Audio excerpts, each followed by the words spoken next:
So this is the start of my clematis collection. I built the pergola with the intention of getting clematis to grow up on it. So one of the first ones I got was this one, which is Miss Bateman. I bought this twice by mistake. Once just from Lidl, where it was just labelled as white, and the second time it had a proper Miss Bateman label on it. Next to that we have a very pretty blue flower, which is Clematis macropetala bluebird. That one didn't flower this year, but it's looking wonderful now with the new growth. It's an early flowering one, and I'm looking forward to seeing that again. And down here I have one of those little slips of the Montana, Clematis montana, the white one that Elizabeth has slipped for me on a couple of occasions. This is one which has come from my mother's garden, where she, I think, had it as a seedling, because I haven't seen Montana white anywhere else. So over here we have another Montana white, and this one, as you can see, is doing the Montana thing. So I'm looking forward to that really doing its thing this year. It has put on a lot of growth.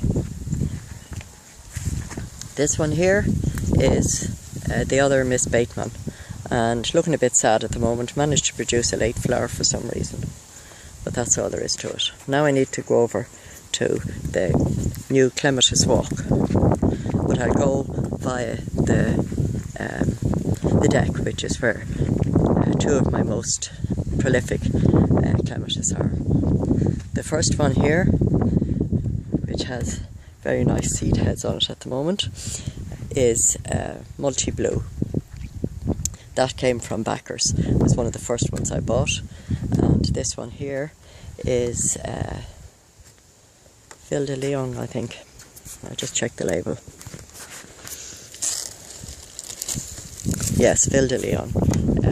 Just see the late flowers on that. It's very, very pretty.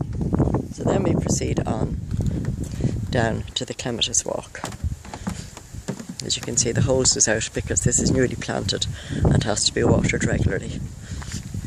I'm delighted with the way this is shaping up now. I planted little things along the verge to give some shelter to the roots of the Clematis.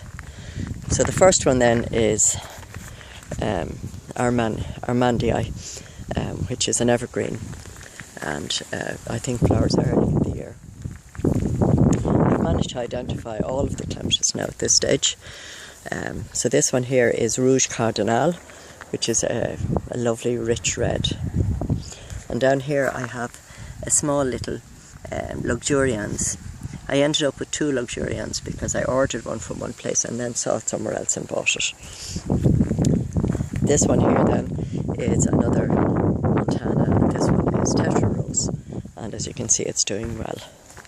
This little one here, I wasn't sure what the name of it was, and then I found it in my database, and it is actually Clematis Pilau. It's doing very well here. I had it over under a tree, but it didn't come up and flower. There was too much shade. This little poppet here is a seedling that I got from Deborah, and I'm looking forward to seeing what that's going to be like. This is my other luxurians, which, as you can see, is much, much better and is going right up to the top of the arch. Then crossing over to the other side, I should go along on the inside of this because I've made a new path here, especially for it. This is Alpina, which I got as a slip from Elizabeth also, and there's a little flower, a late flower. Such a pretty little one. Looking it up, and it seems to be one that flowers at the same time as Montana, so that'll be an early flower, which will be really nice. This little pet here is called Pixie, and will be a mass of white flowers early in the year, and it's evergreen, which is a bonus. This one here is, let me just check the exact name, Clematis Wisley Cream. It's a nice vigorous grower. It's also supposed to be evergreen, so I'm looking forward to that. I see it even has new growth since I put it in there.